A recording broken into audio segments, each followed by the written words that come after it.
দিনটা হলো বিশ্বকর্মা পুজোর দিন। হাতে টাকা পয়সা নেই, যাওয়ার ইচ্ছাও নেই, তবুও জোর করলো বাবু যে দিদুন বাড়ি চলো, তো নিয়ে যেতে হচ্ছে। বারুইপুর দেখো কি সুন্দর মার্কেট সেজে গুজে উঠেছে, পুরো পুজোর মার্কেট।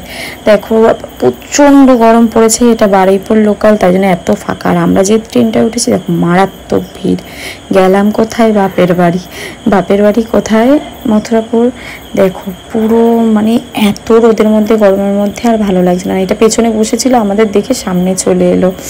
দেখো স্টেশন পুরো ফাঁকা, পুরো একদম রোদের মধ্যে খা খা করছে আর লোকজন ভর্তি। আর রাস্তাটা, আমাদের এই রাস্তাটা এতটা বাজে, যেতে খুব কষ্ট হয়।